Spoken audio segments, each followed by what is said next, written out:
What if I told you that the perfect life you see on social media could be the most dangerous prison ever built? Madison Brooks had it all. A billionaire husband, a Malibu mansion, millions of followers watching her fairy tale pregnancy.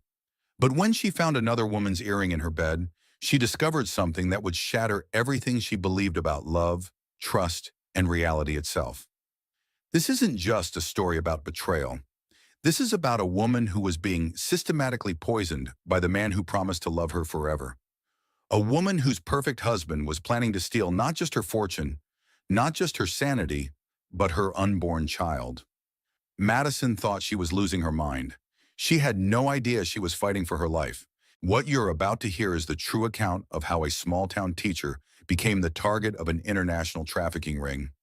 How she discovered that her husband's business empire was built on human suffering, and how one phone call to 911 would expose a conspiracy that reached into the highest levels of power. But here's what will shock you most. Madison's story isn't unique. Right now, there could be someone in your life living this nightmare, hiding behind designer clothes and perfect Instagram posts. By the end of this story, you'll never look at a perfect couple the same way again. The golden hour light filtered through floor-to-ceiling windows of the Malibu mansion as Madison Brooks adjusted her ring light for the third time. 6 months pregnant and glowing, she smoothed her designer maternity dress and smiled at the camera mounted on her marble kitchen island. "Good morning, my beautiful souls," she said, her voice warm and practiced. "Welcome back to Living the Dream with Madison. Today marks our 6-month milestone, and I cannot wait to share this incredible journey with you." The live chat exploded with heart emojis and congratulations. Madison had built her following from 0 to 2 million in just 18 months, documenting her fairy tale marriage to tech billionaire Ryan Castellano. Her audience loved the behind-the-scenes glimpse into wealth and romance. "You asked how I knew I had made it," Madison said, reading a comment aloud. She paused, her hand resting on her rounded belly. "When you stopped checking the exits." The comment section went wild. Screenshots flooded social media within minutes.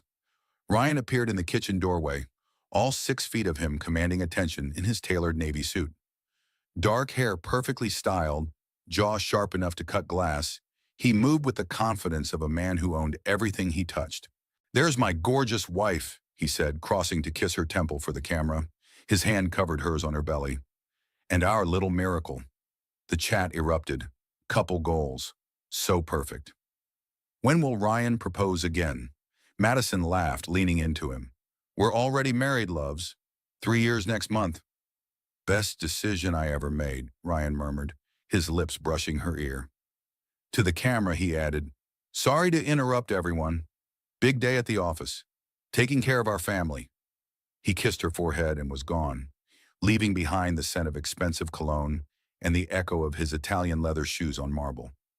Madison continued streaming for another 20 minutes, showing off the nursery they were designing, the custom furniture arriving next week, the tiny clothes she could not stop buying. Her audience hung on every word, living vicariously through her blessed life. "That's all for today, loves. Thank you for being part of our journey. Same time tomorrow?" She ended the stream and immediately felt the mask slip from her face. The silence in the massive house pressed against her like a weight. 20,000 square feet, and she felt utterly alone.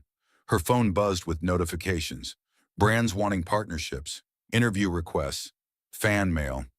But underneath the praise, she noticed the growing number of comments that made her stomach clench. "Something about her seems off lately. Is it just me, or does she look scared sometimes? That husband gives me weird vibes." Madison deleted those comments quickly, as she always did. Her life was perfect. Everyone said so. She walked to the master bedroom, her bare feet silent on the heated floors. The bed was unmade from their restless night. Ryan sighed cold since dawn. As she bent to straighten the silk sheets, something caught the light, a small diamond earring nestled against Ryan's pillow. Not hers. She never wore diamonds during pregnancy, too worried about the baby. Madison picked up the earring with trembling fingers. It was expensive, delicate, the kind of thing a young woman might wear to feel sophisticated. Her breath came in short gasps. She thought of Ryan's assistant, Amber, 24, blonde, always finding excuses to touch his arm during meetings. The sound of Ryan's car returning made her stuff the earring into her jewelry box. She was being paranoid. Pregnancy hormones. He worked with dozens of women. It could belong to anyone. But as she heard his footsteps on the stairs, Madison found herself checking the bedroom door, noting how far it was to the hallway. Old habits from childhood, her therapist had said.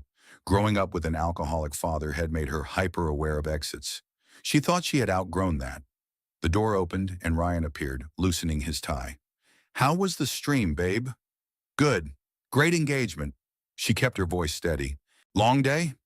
"Endless meetings. You know how it is." He moved to his walk-in closet, not meeting her eyes. "I need to shower and head back out. Dinner with investors." Another dinner. Another night alone. Madison wanted to ask about the earring, wanted to demand answers. But something in his posture, the sharp edge in his voice, made her swallow the words.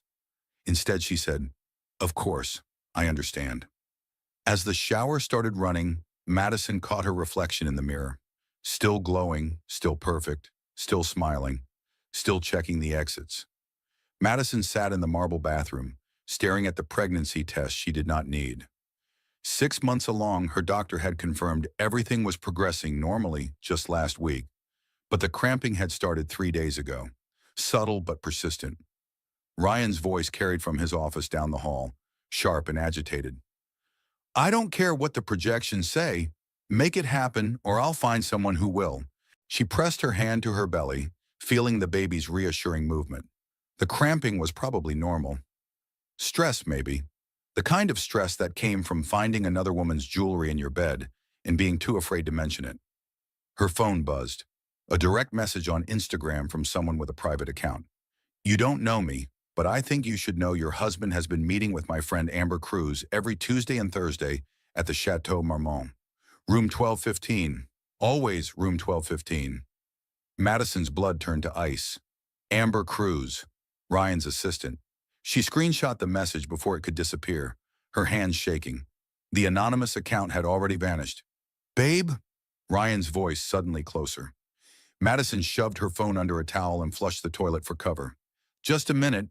When she emerged, Ryan was leaning against the doorframe, studying her with those sharp blue eyes that had once made her feel like the only woman in the world. "You okay? You look pale." "Just tired." She moved past him toward the bedroom. "Maybe I should call Dr. Martinez about the cramping." "Cramping?" Ryan's voice shifted, became softer. "Why didn't you tell me? Here, sit down." He guided her to the bed with gentle hands, the same hands that had held her through morning sickness, that rubbed her feet when they swelled. This was the Ryan she had fallen in love with. Attentive, caring, protective. "It's probably nothing," she said, allowing herself to lean into his touch. "We should call the doctor now." He reached for his phone. "I'll cancel tonight." "No," Madison said quickly. "Don't cancel. It's really mild. I'll call in the morning if it continues." Ryan studied her face. "You sure?" She nodded, forcing a smile. "Go to your dinner. I'll take a bath and get some rest." He kissed her forehead, lingering. "I love you, Mads. You and our baby mean everything to me." The words should have comforted her. Instead, they felt like a script. After Ryan left, Madison waited 30 minutes before opening her laptop. Her fingers hovered over the keyboard, then typed, "Chateau Marmont guest records." Nothing public, of course. The exclusive hotel prided itself on discretion. She tried a different approach. Amber Cruz Instagram. The account was public, full of perfectly curated photos. Amber at trendy restaurants, designer clothes, expensive jewelry, including the diamond earrings Madison had found. Posted 2 days ago with the caption, "Best boss ever. Thanks for the early birthday gift." Madison's vision blurred. The proof was right there, flaunted for the world to see, except for the wife who was apparently too trusting to notice. She scrolled through months of posts. Amber at company events, always positioned near Ryan. Amber at restaurants Madison recognized as Ryan's favorites. Amber wearing clothes that cost more than most people's rent. The cramping intensified. Madison closed the laptop and walked to the kitchen, needing water, needing air, needing to think. The house felt different now, like a beautiful trap. Every luxury surface mocked her. The smart home system Ryan had installed suddenly felt like surveillance. She opened the massive refrigerator, looking for the prenatal vitamins Dr. Martinez had prescribed. The bottle sat on the top shelf, exactly where she left it every morning. As she shook out a pill, something struck her as odd. The pills looked different, smaller, a slightly different shade of white. Madison held one up to the light. The imprint was wrong. These weren't her prenatal vitamins. Her hands began to shake violently. She grabbed her phone and called Dr. Martinez's after-hours line. "This is Madison Castellano. I need to speak with Dr. Martinez immediately. I think someone has been tampering with my medication." The nurse put her on hold. Madison stood in her gleaming kitchen, surrounded by $30 million of real estate, and realized she might not be safe in her own home. When Dr. Martinez came on the line, her voice was calm but serious. "Madison, where are you now?" "At home. My husband is out." "Can you bring the pills to the emergency room? Tonight?" "You think something's wrong?" "I think we need to test them immediately. Can someone drive you?" Madison looked around the empty house. No family nearby. Her friends were Ryan's friends now. She had isolated herself so completely in this golden cage. "I'll drive myself." "No, you're pregnant and potentially compromised. Call someone or I'll send an ambulance." Madison's mind raced. There was only one person she could think of who might help, who might believe her. She scrolled through her contacts and found the number from 6 months ago, when she had reported a strange man following her through a parking garage. The police had dismissed it as paranoia, but one detective had given her his card. Detective James Wright. "This is Detective Wright. This is Madison Castellano. You probably don't remember me, but I called about someone following me last year. I think I need help." "I remember. What's happening?" "I think my husband has been drugging me." Silence, then, "Where are you now?" "Home, he's out." "Text me your address. Don't eat or drink anything. I'll be there in 20 minutes. As Madison waited, she walked through the house that had been her dream home, seeing it now as it really was. Not a sanctuary, but a prison with floor-to-ceiling windows that let everyone see in, but never let her see out. The exit suddenly seemed very far away. Detective James Wright stood in Madison's pristine living room, his weathered face grim as he sealed the pill bottle in an evidence bag. 40 years old with steel-gray eyes and the kind of patient demeanor that came from 20 years of listening to victims, he had seen enough domestic situations to recognize the signs. "The lab will have preliminary results by morning," he said, settling into the white leather chair across from where Madison sat curled on the sofa. "Tell me about your husband's behavior recently. Any changes?" Madison wrapped her arms around her belly, feeling the baby's restless movements. "He's been distant, working late more often, but Ryan's always been driven, focused on business." "The earring you found, you said it belonged to his assistant?" "Amber Cruz. I saw her wearing identical ones on her Instagram account." Madison pulled up the photos on her phone. "Posted 2 days ago." Wright studied the images, his expression unreadable. "How long has she worked for him?" "About 8 months, since she graduated from UCLA." Madison hesitated.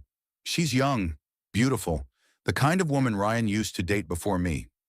Before he met the small-town teacher who made him want to settle down?" The words stung because they were true. Madison had been teaching second grade in Oregon when she met Ryan at a charity event. He had swept her off her feet with private jets and poetry, convincing her to move to Los Angeles, to marry him, to build a life in his world. "That's exactly what he said," she whispered. Wright made notes in a small leather notebook. "Madison, I need to ask about your medical history. Any previous pregnancies?" "No, this is our first." Her hand moved protectively over her belly. "We tried for 2 years. This baby is everything to us." "Any complications? Concerns from your doctor?" Madison thought about the cramping, the fatigue that seemed disproportionate to pregnancy. "I've been more tired than expected, some cramping, but Dr. Martinez said everything looked normal at my last appointment." "When was that?" "Last week. The baby's heartbeat was strong, measurements perfect." Wright's phone buzzed. He glanced at it and frowned. "Madison, I need to make a call. Is there somewhere private I can step out?" She pointed toward Ryan's office. "Down the hall. Second door." While Wright was gone, Madison found herself studying the living room with new eyes. The security cameras Ryan had installed for their protection were positioned to cover every angle. The smart home system could track her movements, her conversations, even her sleep patterns. How long had she been living under surveillance without realizing it? Wright returned, his expression darker. The preliminary test results are in. Those aren't prenatal vitamins, Madison. They're anxiety medication. Specifically, a combination of benzodiazepines and mild sedatives. The room tilted. Madison gripped the sofa arm to steady herself. For how long? We'll need more detailed analysis, but based on the degradation pattern, possibly months. The baby! The words came out as a gasp. Is the baby okay? We need to get you to the hospital now. Dr. Martinez is waiting. As they drove through the winding Malibu roads, Madison's phone rang. Ryan's face filled the screen, handsome and concerned. She looked at Wright, who nodded. Hey, babe, she answered, fighting to keep her voice normal. How are you feeling? I've been thinking about the cramping all through dinner. The concern in his voice sounded so genuine. For a moment, Madison doubted everything. This was the man who held her hair back during morning sickness, who talked to her belly every night, who had cried when they heard their baby's heartbeat for the first time. I'm actually heading to the hospital, she said. The cramping got worse. What? I'm coming now. Which hospital? Cedars-Sinai. But don't leave your meeting. I'm sure it's nothing. Are you crazy? I'm leaving now. The line went dead. Wright glanced at her in the rearview mirror. How did he sound? Worried, like a concerned husband should sound. Madison pressed her palm against the window. What if I'm wrong about this? What if there's an explanation? There might be. That's what we're going to find out. At the hospital, Dr. Martinez met them at the emergency entrance. A calm, efficient woman in her 50s, she had delivered thousands of babies and seen every complication imaginable. Let's get you both monitored, she said, leading Madison to a private room. The blood work will tell us what we're dealing with. As Madison changed into a hospital gown, she caught sight of herself in the mirror. Still glowing, still beautiful, but now she could see what her audience had noticed in the comments. The slight tightness around her eyes, the way she held her shoulders as if bracing for impact. The fetal monitor showed a strong, steady heartbeat. Madison closed her eyes, relief flooding through her. Baby looks good, Dr. Martinez said, adjusting the sensors. Heart rate is perfect. Movement is normal. But the drugs? We'll know more when the blood work comes back. Some medications can affect development. Others have minimal impact. Try not to panic until we have facts. A commotion in the hallway announced Ryan's arrival. Madison heard his voice, commanding and urgent, demanding to speak with the doctor immediately. Should I let him in? Dr. Martinez asked. Madison's hand moved to her belly. The baby kicked, as if responding to her stress. She thought about the earring, the fake vitamins, the months of feeling like she was losing her mind. Not yet, she said. I need to know what we're dealing with first. Wright stepped closer to the bed. Madison, there's something else. I ran a background check on Amber Cruz while we were driving here. Madison looked up at him, dreading what came next. She doesn't exist. I mean, she's real, but her background is fabricated. No employment history before 8 months ago. No college records at UCLA. No family connections. The fetal monitor began beeping faster as Madison's heart rate spiked. What does that mean? It means your husband's assistant is not who she claims to be, and someone went to a lot of trouble to place her in his life. Outside the room, Ryan's voice grew louder. That's my wife in there. I have a right to see her. Dr. Martinez looked between Madison and Wright. I can only hold him off so long. Hospital policy requires spousal access unless there's a restraining order. Madison closed her eyes, feeling the walls closing in. 8 months ago, around the time Amber was hired, Ryan had suggested Madison cut back on her teaching to focus on getting pregnant. He had encouraged her to start the lifestyle blog to document their perfect life. 8 months ago, her world had begun to shrink until it was just her, Ryan, and the cameras that recorded their every moment. Let him in, she said finally, but Detective Wright stays. The door opened and Ryan burst through, still in his dinner suit, hair slightly mussed from running. His eyes went immediately to the fetal monitor, then to Madison's face. Thank God you're both okay, he said, moving to take her hand. I was terrified something had happened. His touch was warm, familiar, comforting. Madison found herself leaning into it despite everything. Who's this? Ryan asked, noticing Wright for the first time. Detective Wright. He gave me a ride when I felt too shaky to drive. Ryan's smile was grateful. Thank you for taking care of my wife. I can take it from here. But Wright didn't move. Actually, Mr. Castellano, I'd like to ask you a few questions about your wife's medication. Ryan's expression shifted subtly, the warmth cooling by degrees. What kind of questions? The prenatal vitamins in your home aren't prenatal vitamins. They're anxiety medication. Any idea how that might have happened? For just a moment, so brief Madison almost missed it, something flickered across Ryan's face. Not surprise, recognition. Then his mask slipped back into place, perfect concern replacing whatever she had glimpsed. That's impossible, he said. I picked them up from the pharmacy myself last week. But Madison was watching his hands now, the way his fingers drummed against his thigh, a tell she had noticed during their marriage when he was lying about small things. Working late, missing calls, forgotten anniversaries. The same tell that had been there every time he claimed to love her. Dr. Martinez returned with blood work results that made the room fall silent. Madison's system showed traces of 3 different medications, none of them prenatal vitamins. Benzodiazepines, mild opiates, and something Dr. Martinez had to look up in her pharmaceutical database. Risperidone, she said finally. It's an antipsychotic, typically used for bipolar disorder or schizophrenia. Madison felt the world tilt. I don't have either of those conditions. No, you don't. But prolonged exposure to this combination of drugs could cause symptoms that might look like psychological instability, confusion, memory issues, mood swings, paranoia. Ryan stood up abruptly. This is insane. Madison, you know I would never hurt you or our baby. His voice carried the perfect note of wounded betrayal, but Madison was watching Detective Wright's face. The detective's expression had gone completely flat, the look of a man who had heard this exact defense too many times. Mr. Castellano, Wright said, where do you keep your wife's medications? The kitchen. Same place for months. Madison, tell him. Madison nodded slowly. Top shelf of the refrigerator. But Ryan, you said you picked them up last week. I never asked you to do that. You were tired. I was at the pharmacy anyway for my blood pressure medication. You don't take blood pressure medication. The silence stretched between them like a wire about to snap. Ryan's jaw worked as he processed being caught in the lie. I mean my vitamins. I misspoke. Dr. Martinez cleared her throat. Mr. Castellano, given the circumstances, I'm going to recommend that Madison stay overnight for observation. We need to monitor both her and the baby while these substances clear her system. Absolutely, Ryan said. Whatever you think is best. But when he reached for Madison's hand, she pulled away. Ryan, I need you to go home. His eyes flashed. What? I need space to think, to understand what's happening. Madison, you're not thinking clearly. It's the drugs talking. Wright stepped forward.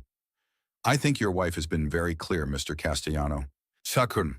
Ryan's attention shifted to the detective, and for the first time, Madison saw something dangerous in her husband's eyes. Are you a doctor? Are you family?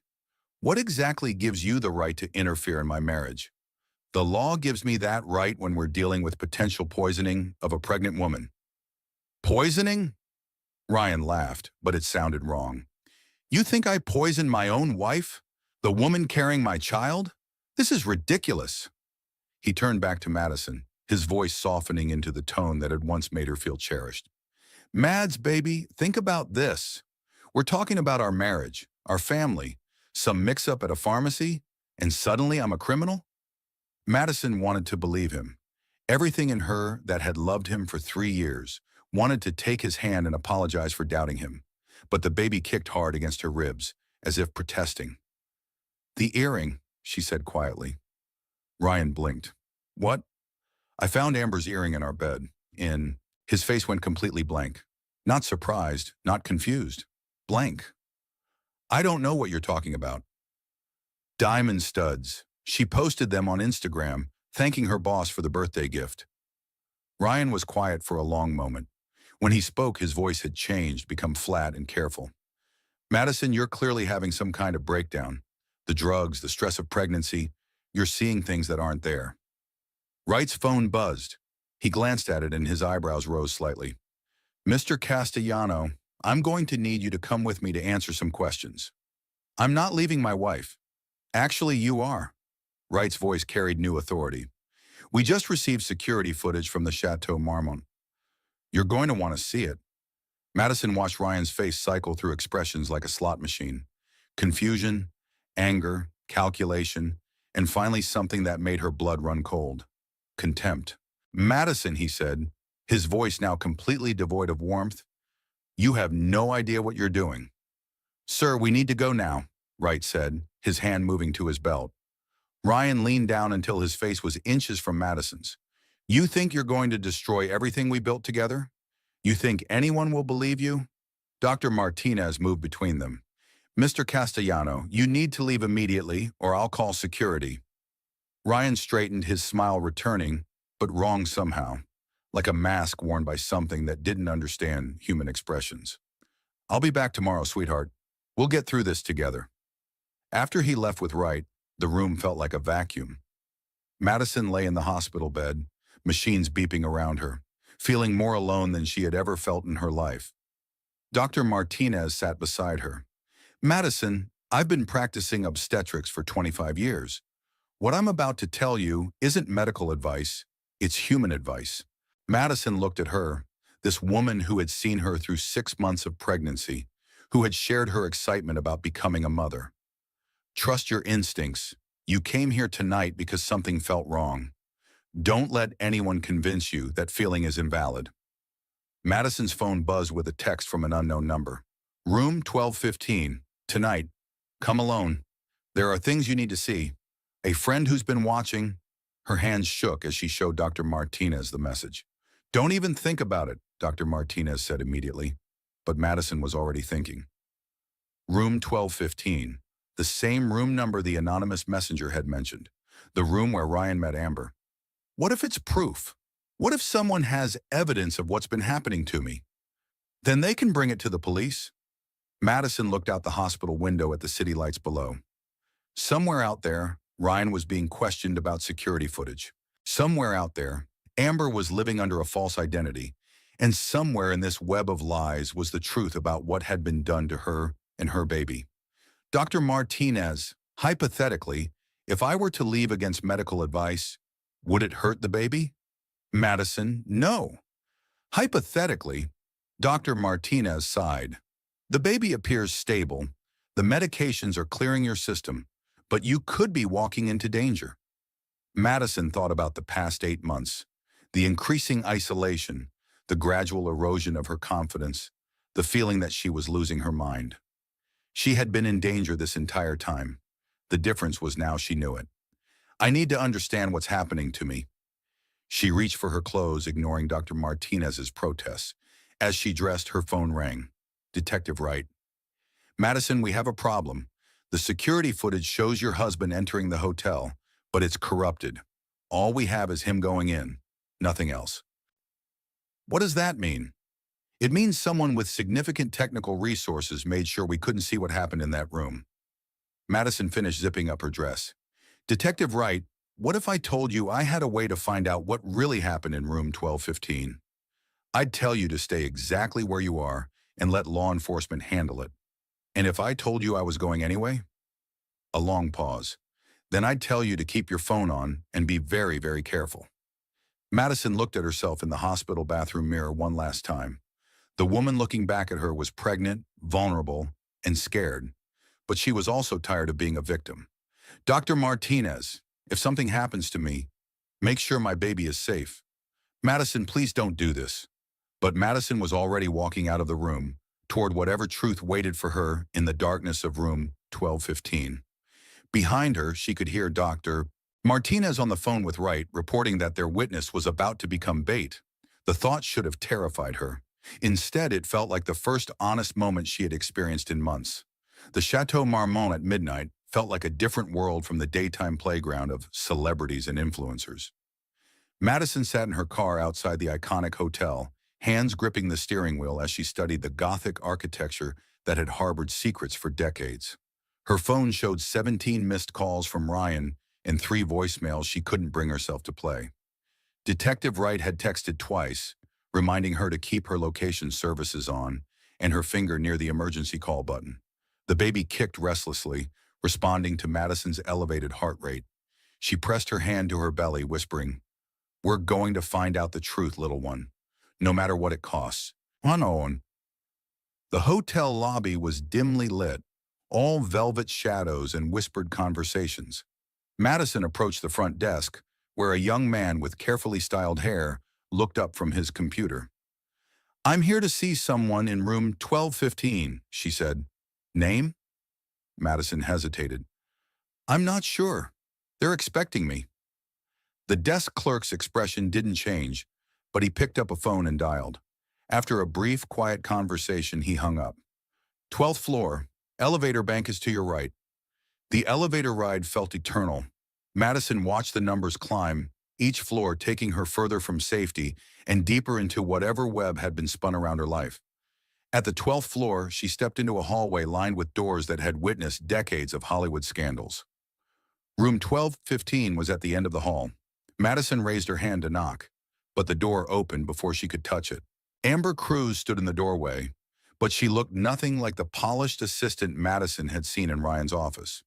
Her blonde hair was pulled back severely, her makeup minimal, and her designer clothes replaced by simple black jeans and a sweater.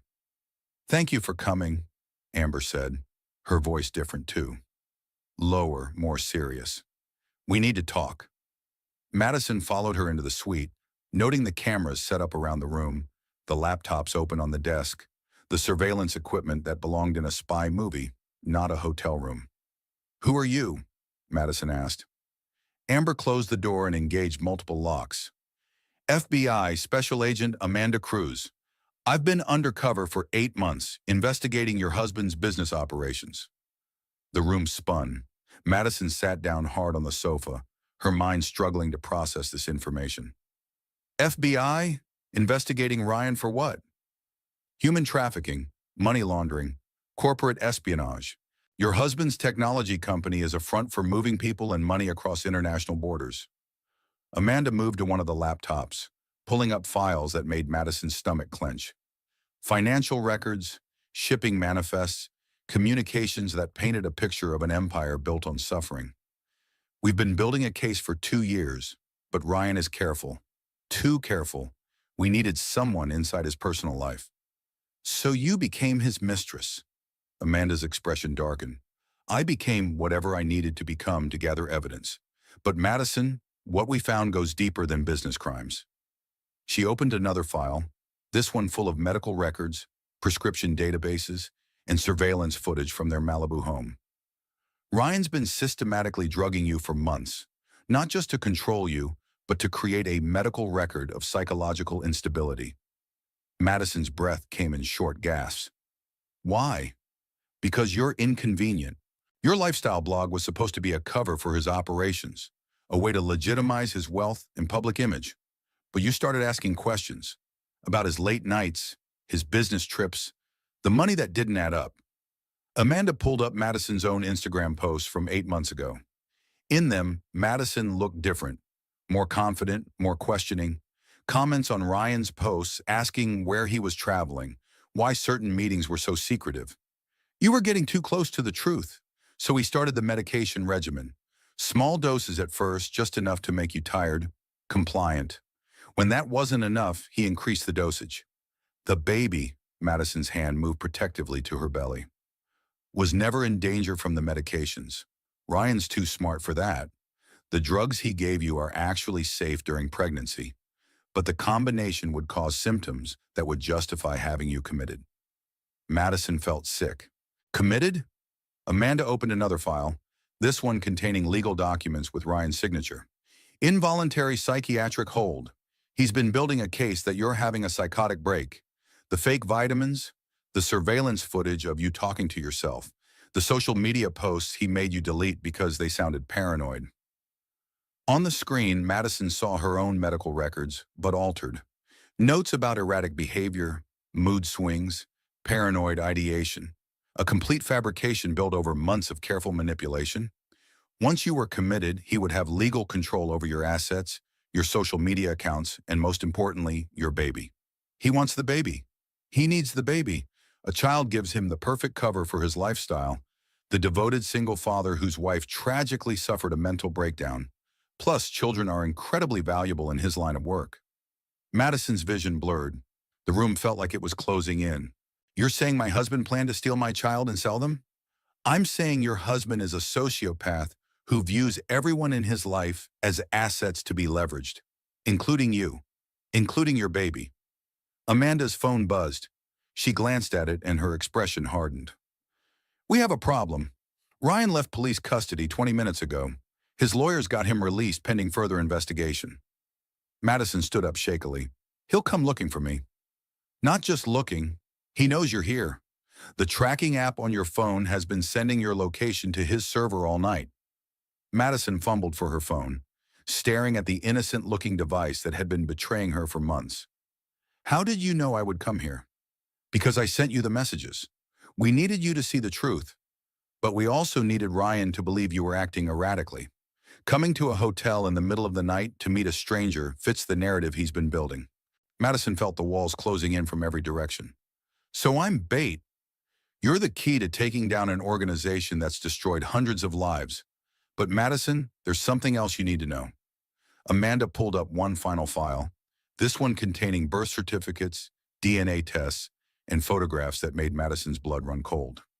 You're not Ryan's first wife. The photographs showed 3 other women, all beautiful, all pregnant, all married to Ryan Castellano at different times over the past 10 years. Where are they now? Amanda's silence was answer enough. Madison's legs gave out and she collapsed back onto the sofa. Everything she thought she knew about her life, her marriage, her future, crumbled around her. How long do we have? She whispered. Based on his location, maybe 15 minutes before he gets here. Madison looked around the room at the evidence of her husband's crimes, at the surveillance equipment that could finally expose the truth. She thought about the baby moving inside her, innocent and unaware of the danger surrounding them both. What do you need me to do? Amanda's smile was grim but determined. Help me make sure he never hurts anyone else again. Outside, the sound of expensive car engines filled the night air. Ryan was coming, and he wasn't coming alone. The final confrontation was about to begin. The sound of footsteps in the hallway made both women freeze. Madison pressed herself against the window while Amanda checked the surveillance monitors she had set up. 3 men, Amanda whispered. Ryan plus 2 I don't recognize. Probably private security. Madison's heart hammered as she watched Amanda move with practiced efficiency, activating recording equipment and checking the weapon holstered beneath her sweater. Madison, listen carefully. Everything that's about to happen is being recorded and transmitted to my team. No matter what Ryan says or does, don't believe him. He's going to try to convince you that I'm the threat.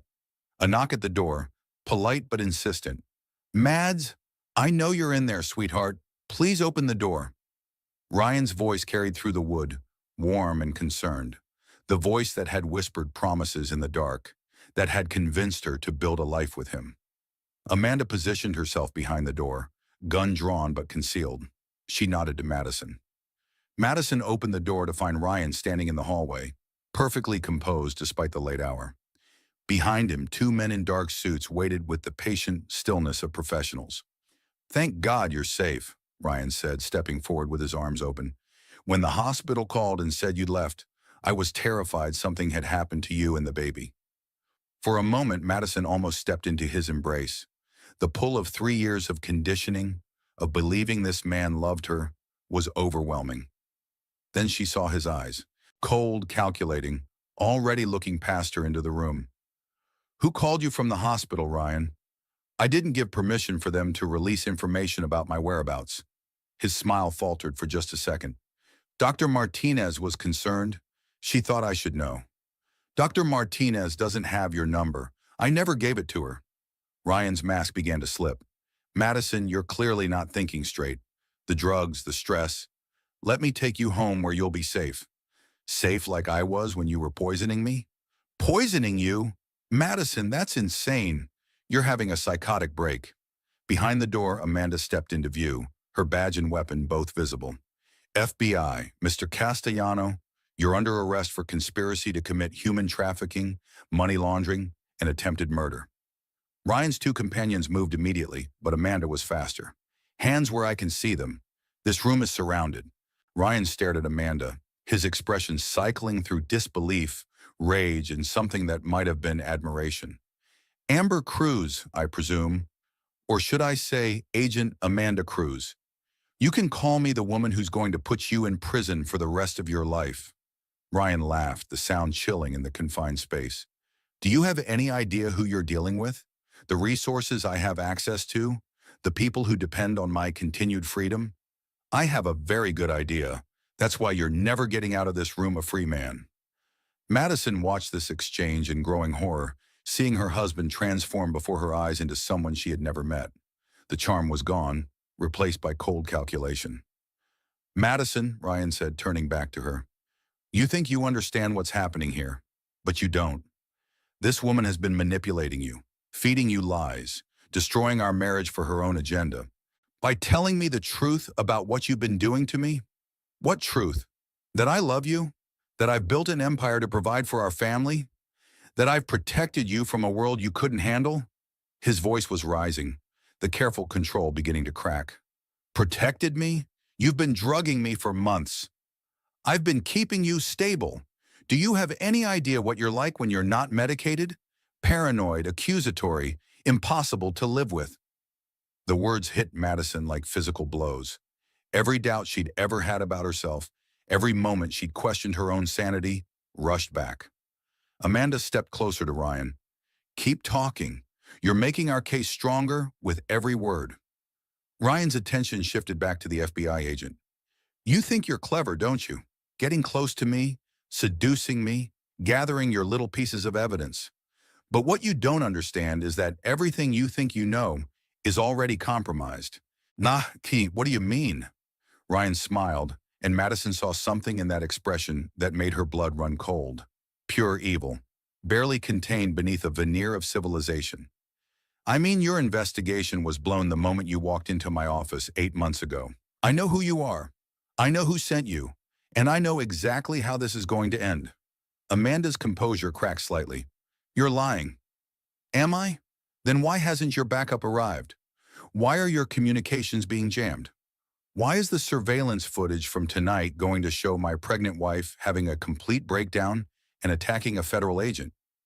Madison looked between them, understanding dawning. This was all planned. You knew she was FBI. I've known from day one. The question is, Agent Cruz, did your handlers know I knew? Or are you just another pawn in a game bigger than both of us?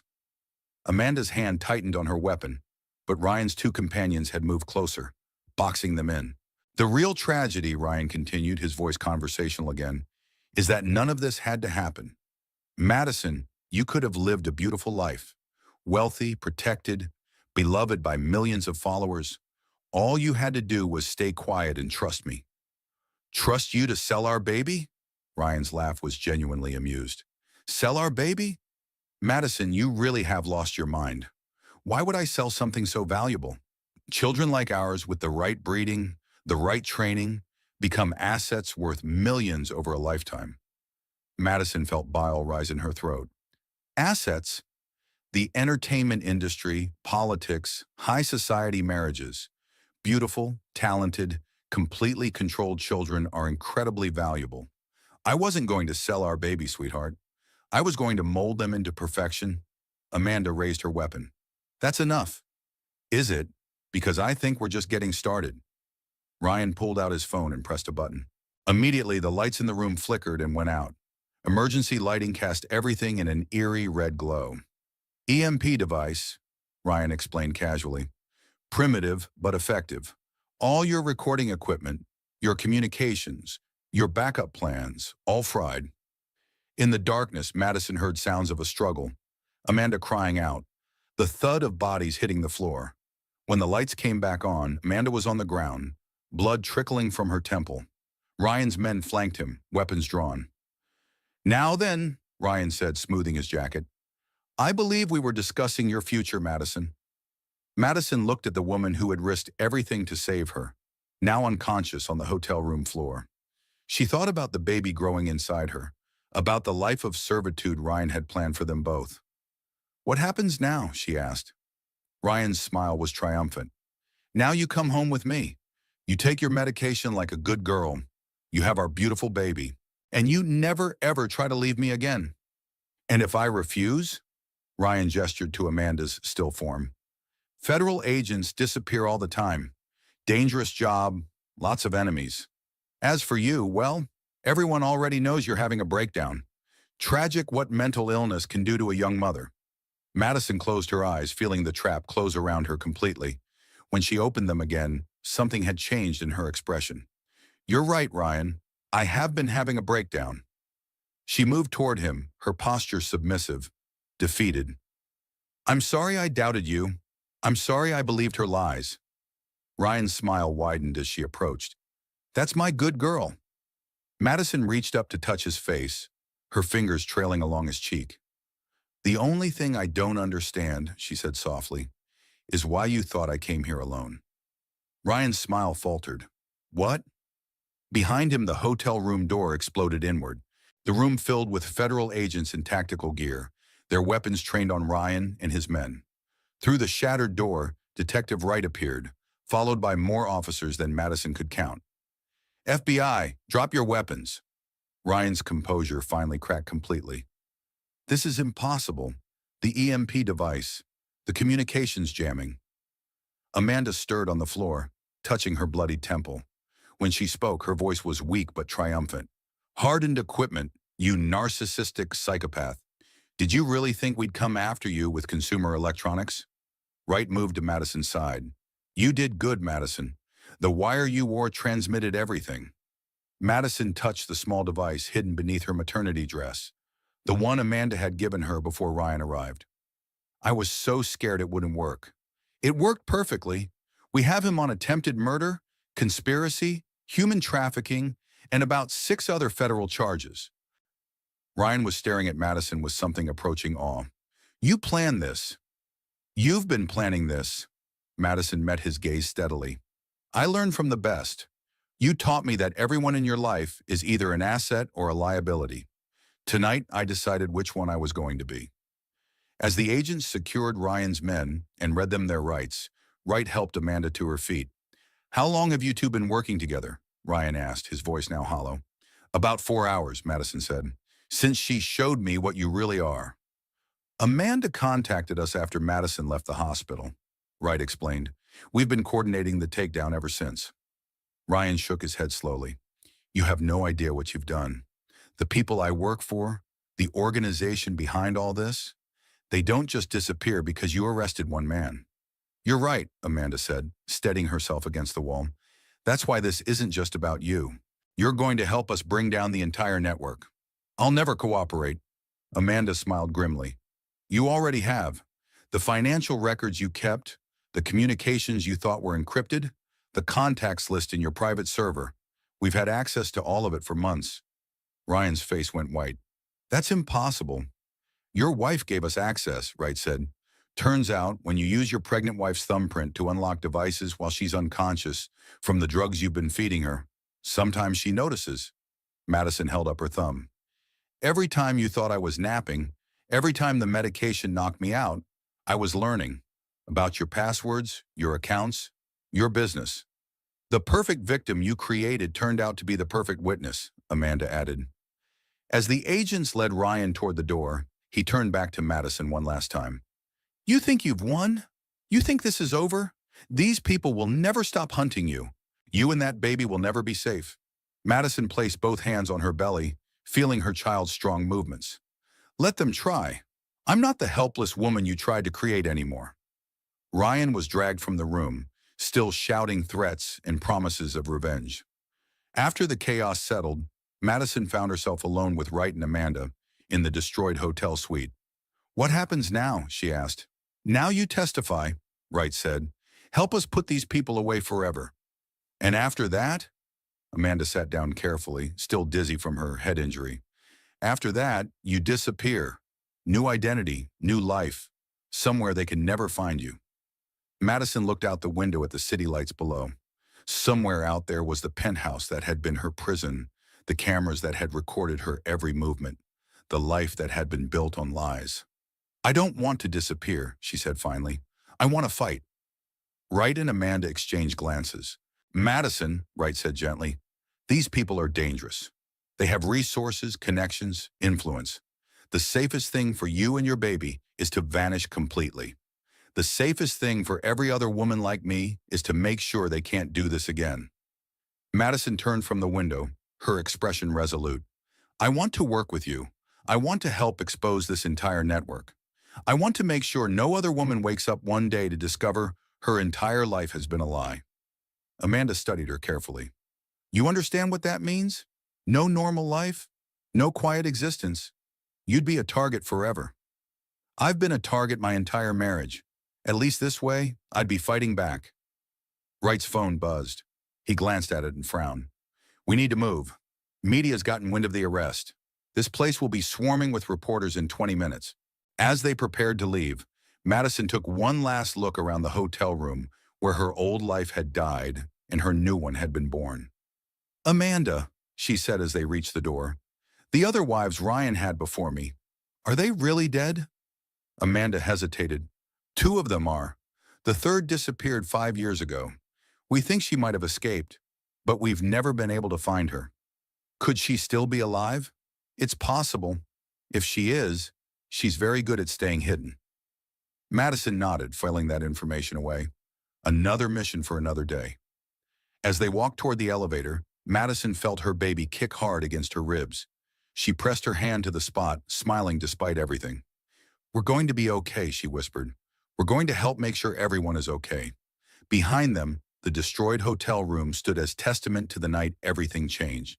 The perfect life had been revealed as a perfect lie, but from the wreckage, something real had finally emerged. The fight was just beginning. 6 weeks later, Madison sat in a federal courthouse, her hands folded over her now 8-month pregnant belly.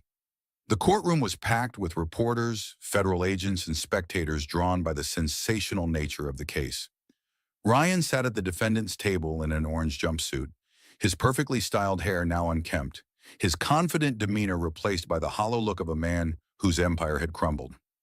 He hadn't looked at Madison once since entering the courtroom.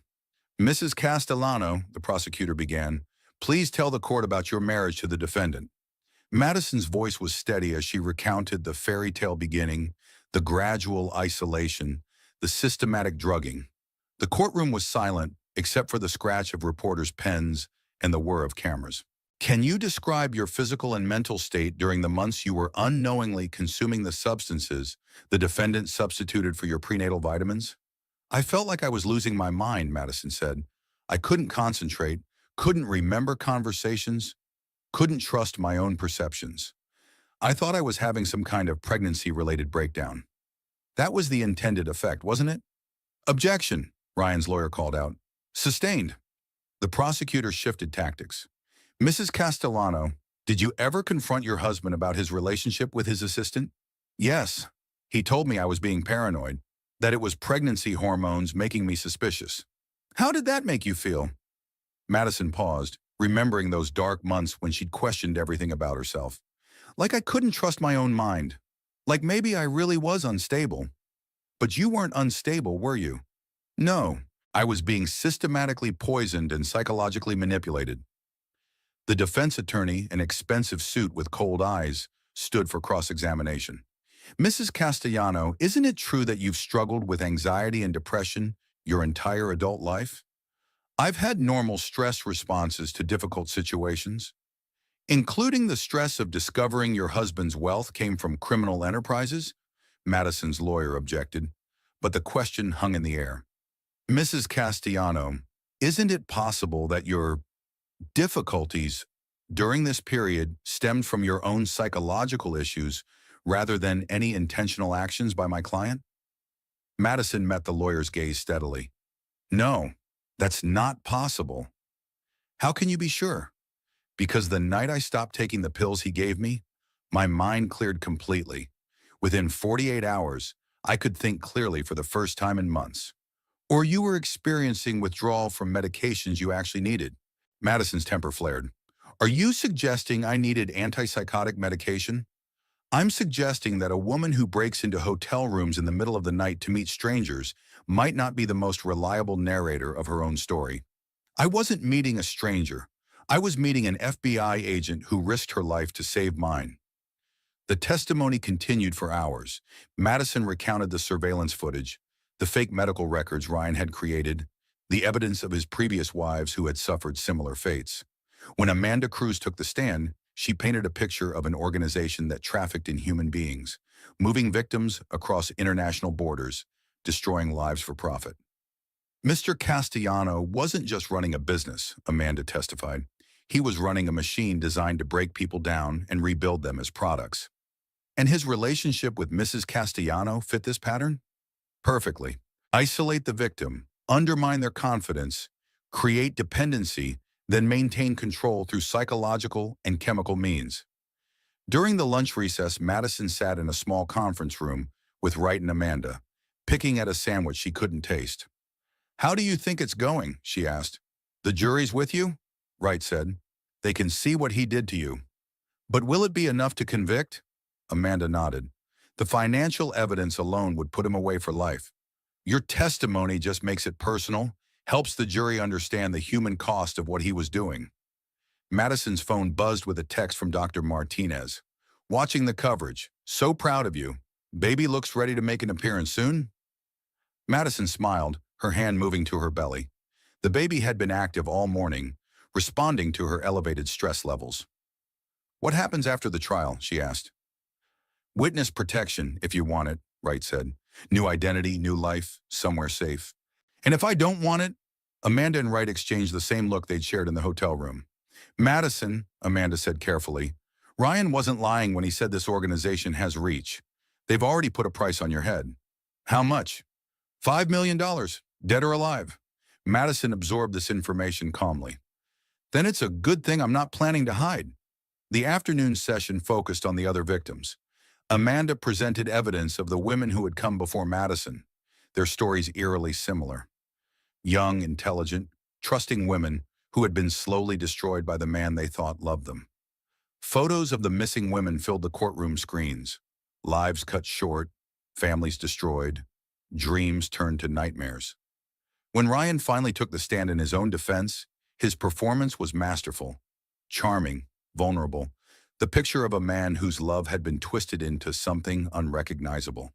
"I love my wife," he said, looking directly at Madison for the first time. "Everything I did was to protect her, to protect our family, including drugging her without her knowledge. I was trying to help her manage her anxiety. She was spiraling, terrified of everything, unable to function. Did you have medical training that qualified you to prescribe psychiatric medication?" "I was consulting with doctors." "Which doctors?" Ryan hesitated for just a moment. "Private physicians, confidential consultations." "Physicians who have no record of treating Mrs. Castellano? Doctor-patient privilege makes it difficult to—" "Mr. Castellano, did you or did you not systematically poison your pregnant wife with psychiatric medications?" Ryan's mask slipped completely. For just a moment, Madison saw the cold rage that had always lurked beneath his charm. "I protected her from herself," he snarled. "She was going to destroy everything we built together." The courtroom erupted. Ryan's lawyer tried to control the damage, but it was too late. The jury had seen the real Ryan Castellano. As the trial concluded, Madison felt the baby shift restlessly. Soon she would bring a child into a world where people like Ryan existed.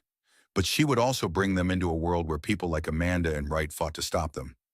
The jury deliberated for less than 4 hours, guilty on all counts. As Ryan was led away in shackles, he turned to Madison one final time. "This isn't over," he mouthed. Madison touched her belly and smiled. "Yes, it is."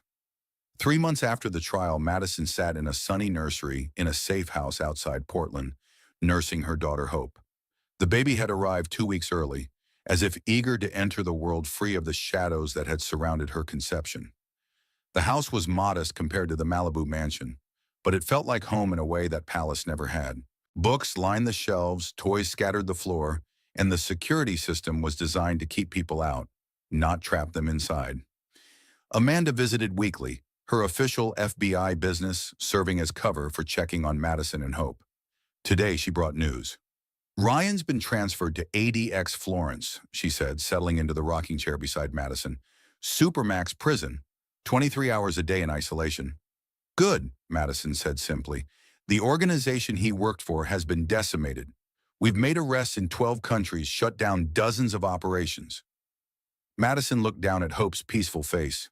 But not all of them. No, not all of them. They sat in comfortable silence, watching Hope sleep. The baby was beautiful, healthy, unmarked by the violence that had surrounded her earliest months. I've been thinking about the other wife, Madison said. The one who disappeared 5 years ago. Amanda nodded. Sarah Mitchell. We're still looking for her.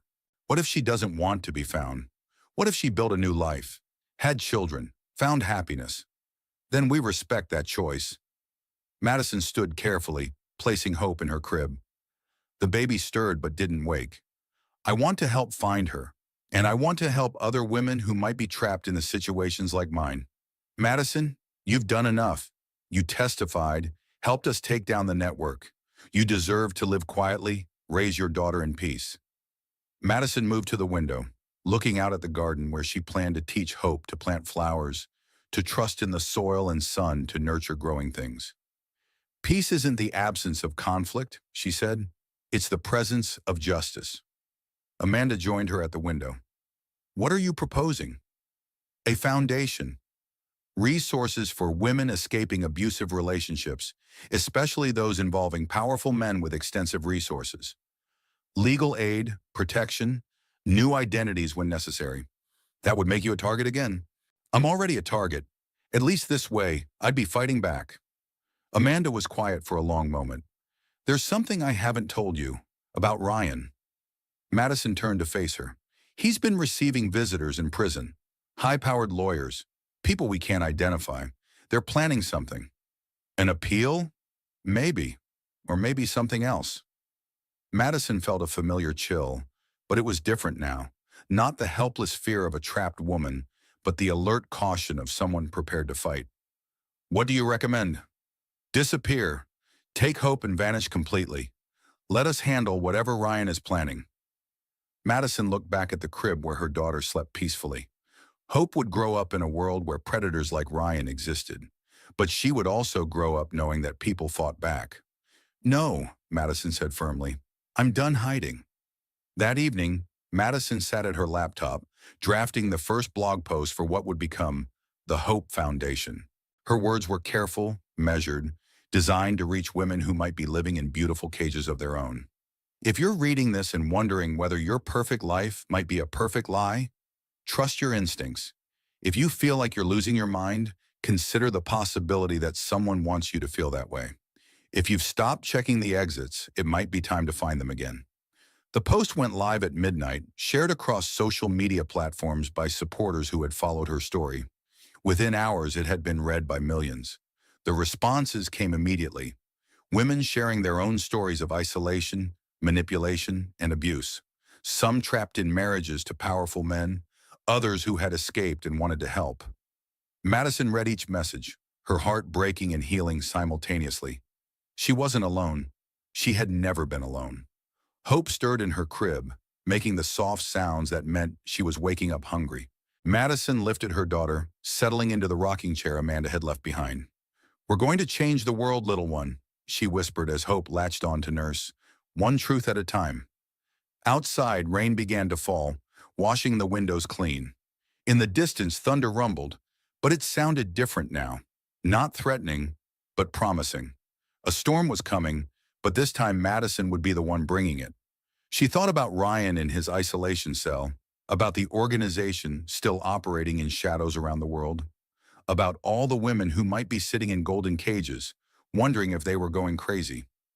The fight was far from over, but for the first time in her life, Madison was exactly where she belonged. 1 year later, Madison stood before a packed auditorium at the University of Southern California, Hope babbling contentedly in her arms. The Hope Foundation had grown beyond anything she had imagined, with chapters in 40 states and a waiting list of volunteers. When I started this foundation, Madison told the audience, I thought I was helping other women avoid what happened to me. What I learned is that I was helping myself heal. In the front row sat Detective Wright, now the Foundation's head of security. Beside him, Amanda Cruz, who had taken a leave of absence from the FBI to serve as Director of Investigations.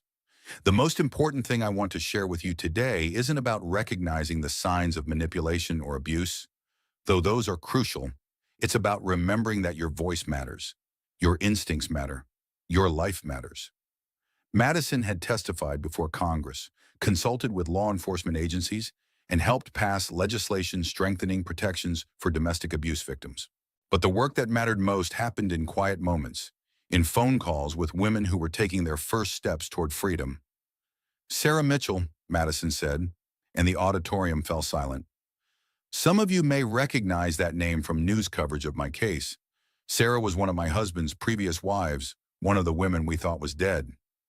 Madison smiled as the side door opened, and a woman walked out, tall, dark-haired, with eyes that had seen too much but still held hope. Sarah reached out to the Foundation 6 months ago.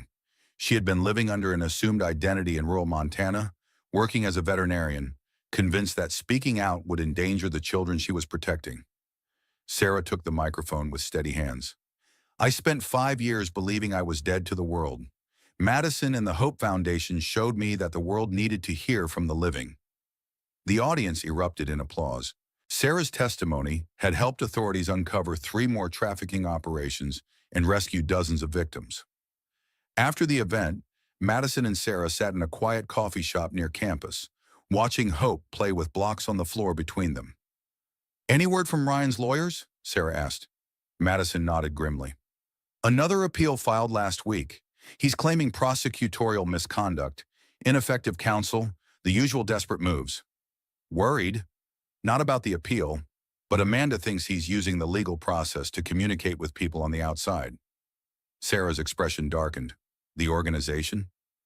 What's left of it? They've been regrouping, adapting, harder to track now that they know how we found them before." Hope crawled over to Sarah, pulling herself up on the woman's leg with a bright smile. Sarah lifted the toddler onto her lap, marveling at the child's fearless joy. "She doesn't know how close she came to a very different life," Sarah said. "She'll know when she's old enough to understand, but she'll also know that people fought for her, that justice is possible." Madison's phone buzzed with a text from Wright. "Priority alert. Need you back at the office immediately."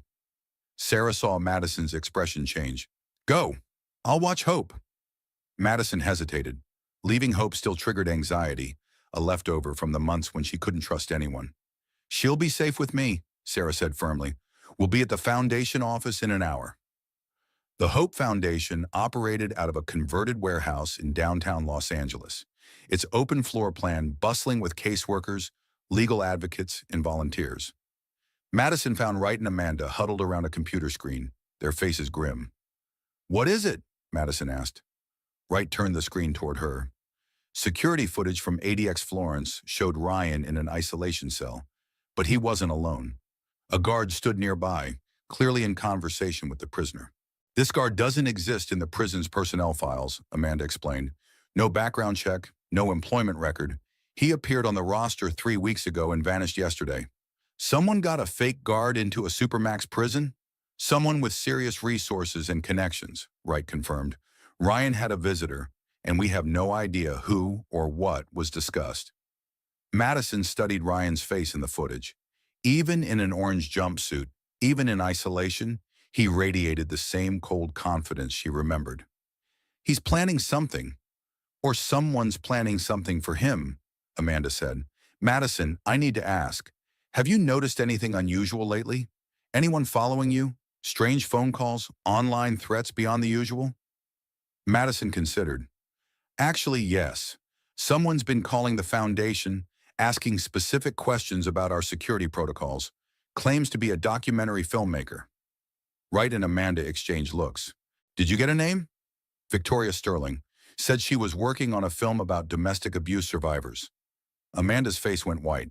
"Madison, Victoria Sterling is dead, has been for 3 years." The room seemed to tilt. Madison gripped the desk for support. "Who did I talk to?"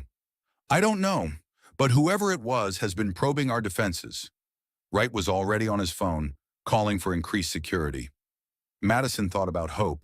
safe with Sarah at the coffee shop, and felt the familiar ice of fear in her veins. They're coming for us. We don't know that yet, Amanda said, but her hand was already moving to her weapon. Madison's phone rang. Sarah's number. Madison, thank God. Someone just tried to grab Hope. Mall security intervened, but you need to get here now. The line went dead. Madison was already running for the door when Wright caught her arm. Madison, wait. This could be a trap to separate you from security. Then it's working, because I'm going to my daughter. Amanda stepped between Madison and the exit. We go together. Full protection detail. As they prepared to leave, Madison caught sight of herself in the reflective surface of the office windows. 1 year ago, she had been a broken woman convinced she was losing her mind. Now she was a target with resources, allies, and the absolute certainty that she would protect her child at any cost. Ryan's network was making its move. But Madison Brooks Castellano wasn't the same frightened woman they had once controlled. The final battle was about to begin, and this time, she was ready. Outside, sirens wailed in the distance, and Madison knew that whatever happened next would determine not just her future and hopes, but the fate of every woman the Foundation was working to save. The war for justice was far from over, but today they would win another battle. As they raced through the Los Angeles streets toward her daughter, Madison felt something she hadn't experienced in years. The absolute certainty that she was exactly where she needed to be, doing exactly what she was meant to do, fighting back. Madison's fight didn't end with Ryan's conviction. It began there. Today, the Hope Foundation has saved hundreds of lives and changed how law enforcement handles these cases. But stories like Madison's are still happening right now in mansions and penthouses around the world. If this story moved you, if it opened your eyes to the reality that domestic abuse doesn't discriminate based on wealth or status, then please, hit that like button to help us reach more people who need to hear this truth. Share this video with someone who might be living their own version of Madison's nightmare. Your share could literally save a life. And if you want to hear more stories of survival, justice, and the incredible strength of the human spirit, subscribe to our channel and ring that notification bell. We're building a community of people who refuse to stay silent in the face of injustice. Drop a comment below. Have you ever felt like something was too good to be true in your own life? Sometimes our instincts are trying to save us. Madison's story proves that it's never too late to check the exits. Remember, if you or someone you know needs help, the National Domestic Violence Hotline is available 24/7. You don't have to face this alone. Until next time, keep fighting, keep believing, and never stop checking the exits.